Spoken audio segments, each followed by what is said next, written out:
Amin. Ada yang nggak berangkat dari ini? Ada. Kenapa? Kenapa? Sakit. Ya, kita doakan semoga rekan kita semuanya diberikan kesehatan dan bersama kita. Amin. Sebelum kita pelajaran dimulai, karena ini profil Pancasila, ya, takwaan pada Allah SWT, kita menyanyikan Garuda Pancasila dulu ya. Silakan bisa berdiri semua.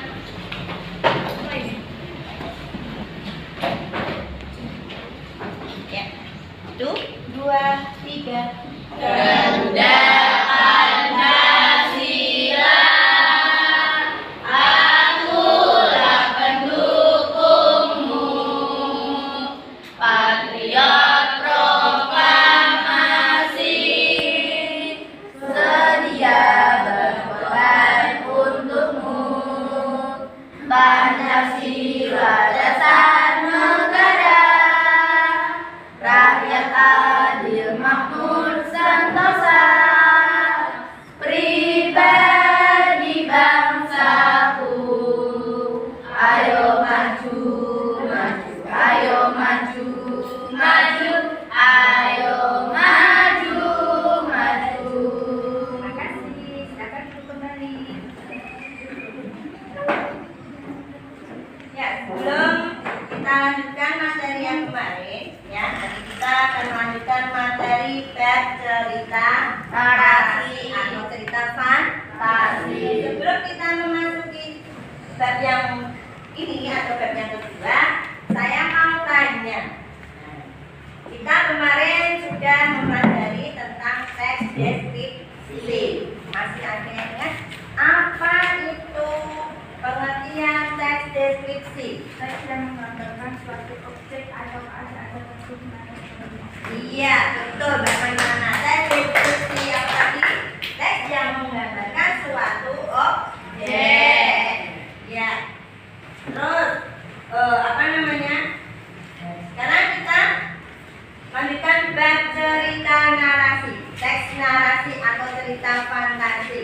Mungkin dari kalian di waktu SD atau MI sudah pernahkah mendengar apa itu teks cerita fantasi atau narasi? Sudah. Siapa yang tahu? Ya. Teks narasi adalah bacaan berupa karangan yang menceritakan atau menjelaskan suatu peristiwa secara detail berdasarkan cerita langsung. Iya, teks yang menceritakan suatu cerita secara detail berurutan berdasarkan berurutan waktu. Contohnya apa? Nah, dongeng, ya. Nah, terus sekarang, nah itu pengertian teks cerita fantasi atau teks narasi, berupa karangan yang menceritakan atau menjelaskan suatu peristiwa secara berurutan waktu. Ciri-cirinya ada teks keajaiban. Yang kedua, ide cerita. Ketiga, menggunakan berbagai latar. Tokohnya yang unik, bersifat fiksi. Apa itu fiksi? Bukan kejadian nyata. Iya, bukan kejadian Nyata. Nah, itu ciri-ciri cerita fantasi. Sekarang di sini unsur teks cerita fantasi. Tema. Unsur teks cerita fantasi dibagi menjadi dua. Yang pertama unsur intrinsik, yang kedua unsur ekstrinsik. Sekarang unsur intrinsik. Unsur intrinsik ini dibagi atau ada bagiannya. Bagian-bagiannya. Yang pertama Tema. Ya, betul, tema. Apa itu tema? Kamila. Kamila, tema itu apa Kamila? Tema yaitu ide yang paling mendasar yang menjadi acuan untuk mengembangkan suatu cerita. Ya, tema apa tadi? Baik.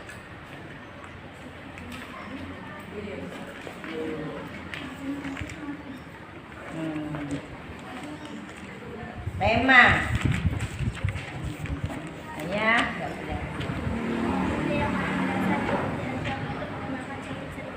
Ya, yang kedua toko alur. Alur itu apa, Cak? Jalannya selalu cerita. Yang ketiga Toko toko dan penokohan. Jadi toko dan penokohan. Kalau toko itu karakter pemeran, pelaku, ya. Penokohan ada 3. Apa semua coba? Manda? Antagonis, protagonis, ya. Yang keempat latar, tempat, suasananya, waktunya. Terus amanah ini apa, Cak?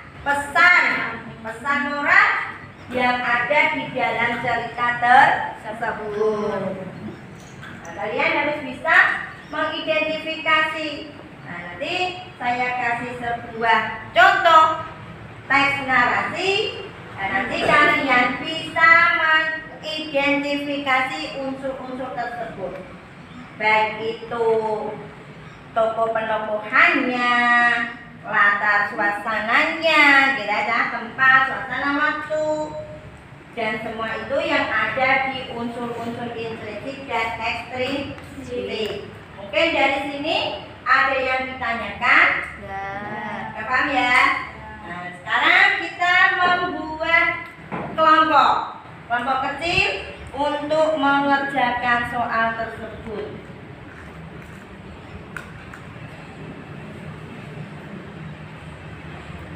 Yuk, silakan yuk. Ayo cepetan dibuat kelompok yang kemana yang sudah dibentuk. Dari kelompok 1. Diva, Intan, Erja, Tarita, Amanda, dan Maimana. Yuk, silakan. Kelompok 2. Maya, Maida, Fahira, Minha. Ya, pokoknya ada berangkat ya. Maaf, salah. Yang ketiga, Mila, Mutiara, Ai, Suci. Sama siapa kemarin? Diva ya. Nah, yuk, teman-teman. Kita dibagi yuk. Berdiri semua.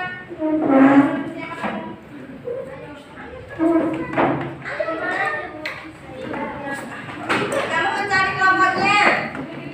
Ayo, ini putar sini loh, putar. Tambahin kursinya, ikut ke situ. Baru bilang, yang ikut kelompoknya bilang bisa ke kelompoknya bilang, yang kelompoknya Intan bisa ke kelompoknya Intan, kelompoknya Diva bisa ke kelompoknya Diva, kelompoknya Miki bisa ke kelompoknya Miki. Lalu itu pakai apa? Yusuf, ayo cepetan bikin. Kamu ikut kelompok mana?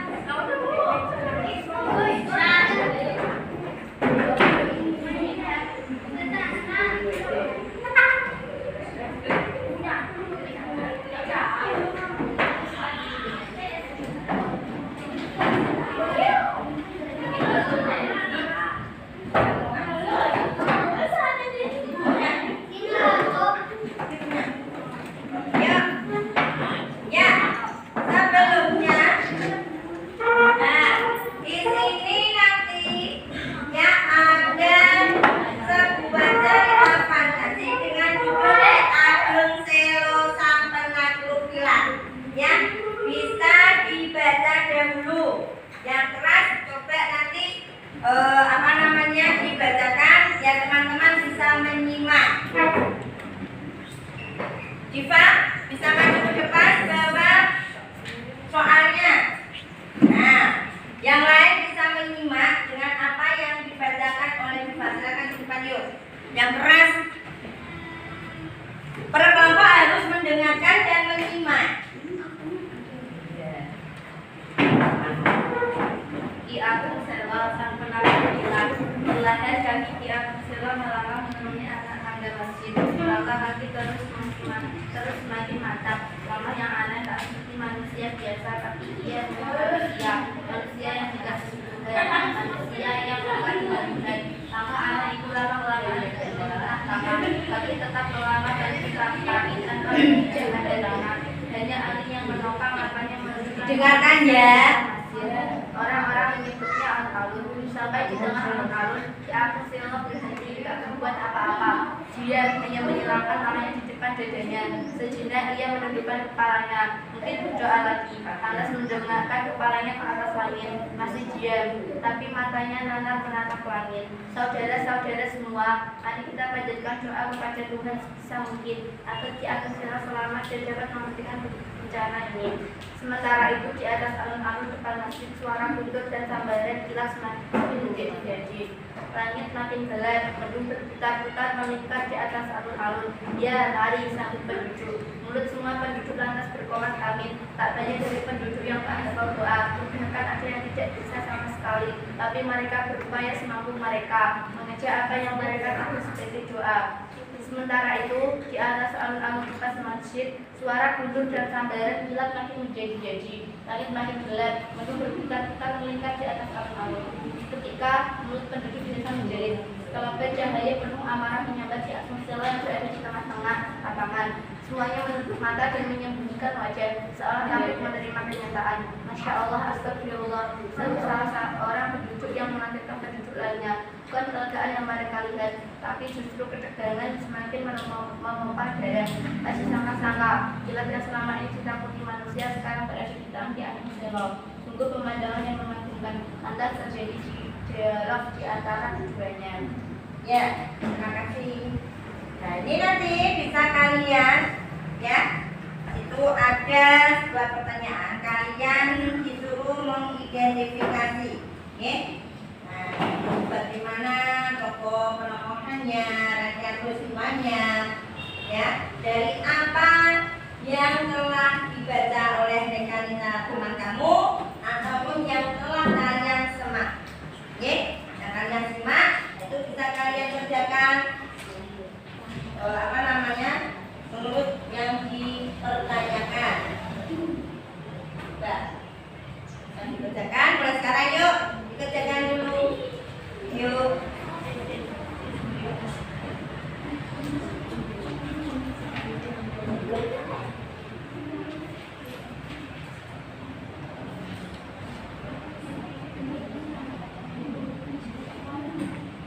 Mas Yusuf, ayo bantuin temannya, saling membantu mengerjakan tugasnya.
Jangan lupa nama kelompoknya ditulis ya. Kelompok 1, kelompok 2 nama-namanya juga, Mbak.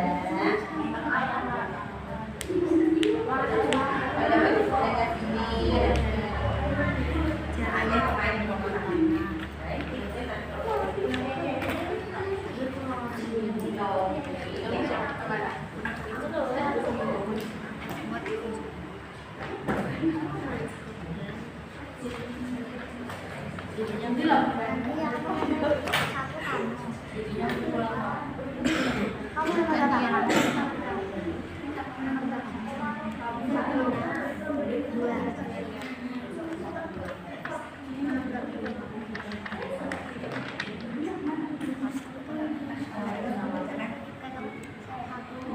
sambil membantu. So, bantu temennya.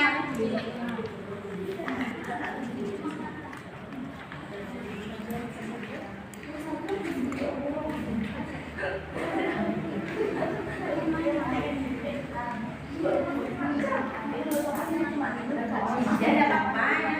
Ada berapa di situ tokonya? Dan dicari ya, berapa ya? Ya.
Gitu nya beraksi udah balik lagi sih safari brand Pak Marno sudah tak Pak?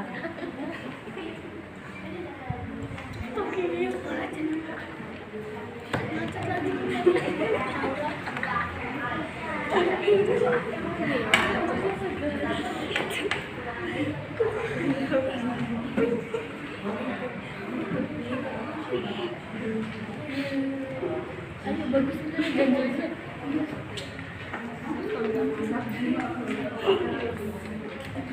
Sudah selesai.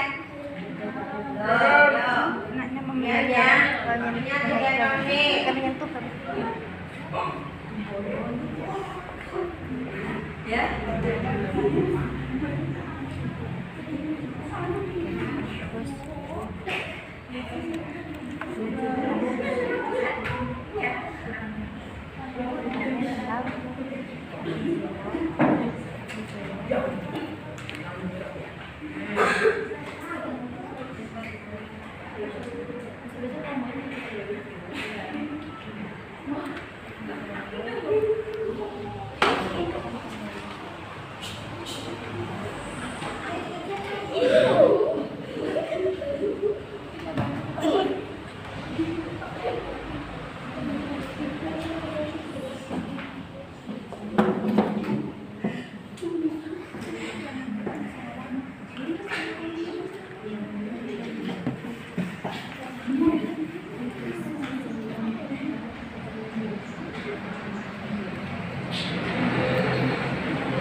Ya, ini Bu, jauh banget Bu.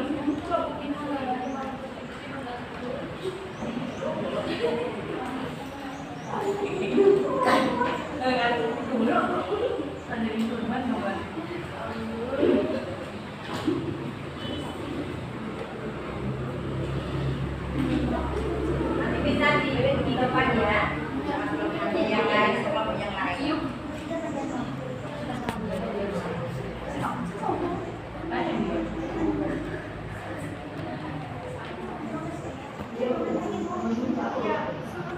Kembali lagi ya.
Sudah selesai.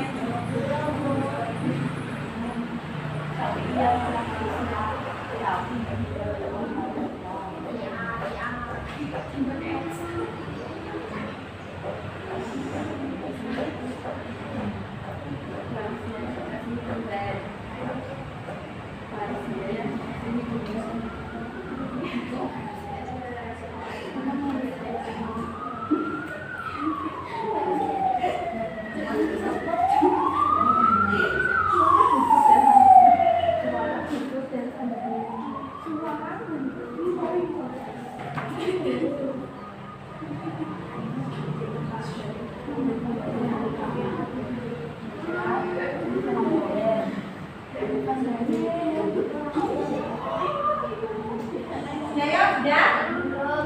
Tunggu kalian sudah?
Ya, termasuk majas Apura.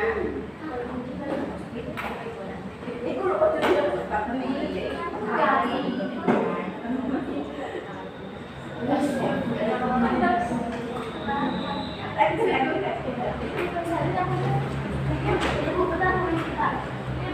ini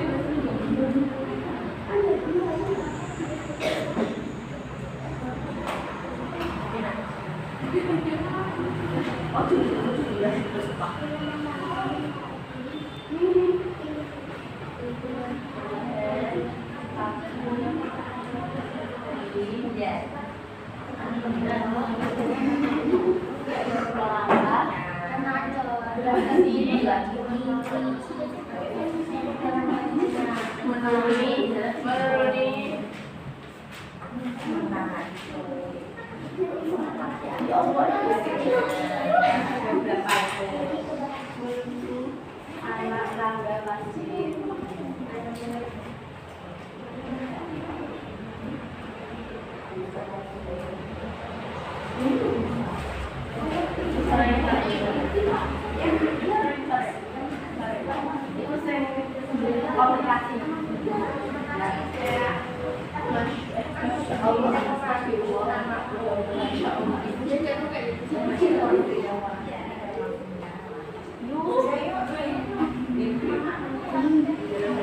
Udah ya?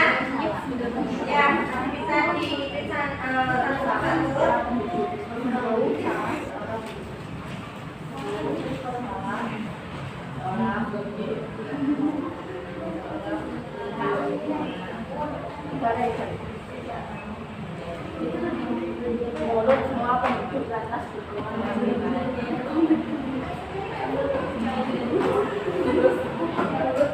Coba kelompok satu. Yo, jadi. Bu, ini di sini loh, bagus ya.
Ya.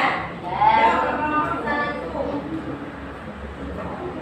Ya, kelompok satu yang lainnya bisa menyimak dari hasil kalian masing-masing. Nah, oke, dari kelompok satu ada kurang sama dengan apa namanya jawaban dari kalian. Siapa yang mau baca?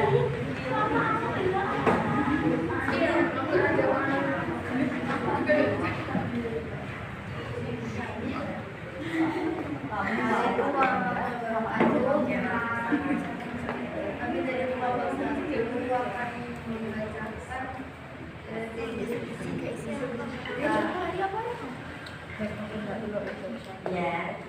Tokoh dan rangkaian peristiwa yang dialami dalam cerita Pancasila. Jalan Muselo menemukan pikir, rangkaian peristiwa dari Utara dan kita menjadi Arengkilo.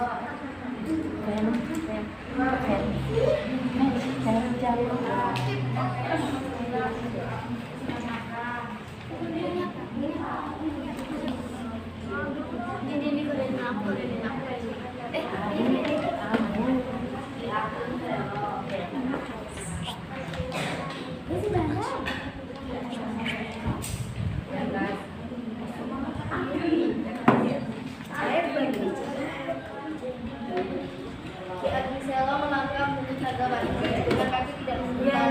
Alun-alun untuk melakukan petir dan mendapatkan petunjuk. Kutipan teks penakut petir dan Selo komunikasi, terjadinya badai dan petir menyambar komunikasi. Akhirnya petir ditakutkan dan tidak bergerak Selo reaksi. Si kebersihan selain tersebut Selo seperti sementara itu. Terus B sementara itu di atas alun-alun dapat nasi suara mutu dan sembarang dan terjadi. Ya, dari kita. Assalamualaikum warahmatullahi Ya, wabarakatuh. beri aplaus. Ya, terima kasih untuk kelompok satu. Ya, bisa dikumpulkan hasil diskusinya.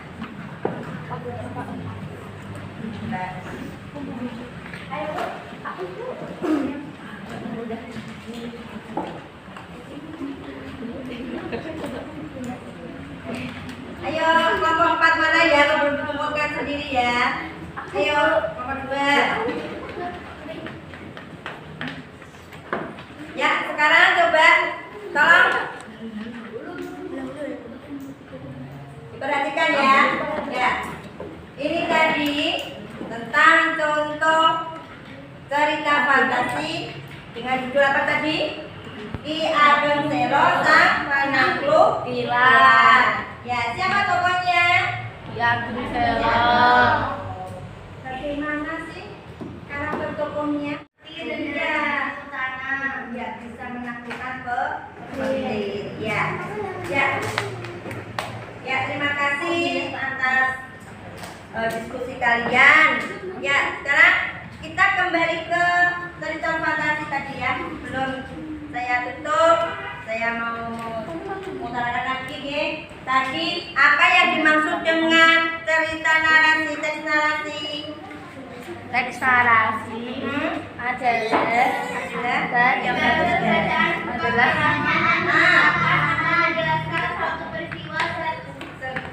secara berurutan waktu. Terus itu ada unsur-unsurnya. Unsurnya dibagi dua. Yang pertama unsur intrinsik, yang kedua unsur ekstrinsik. Unsur intrinsik apa semua?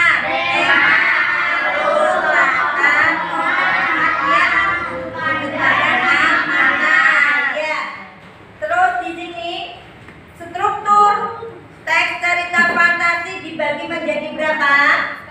4. Yang pertama orientasi. Orientasi ini berisi apa? Pengenalan. Yang kedua aplikasi.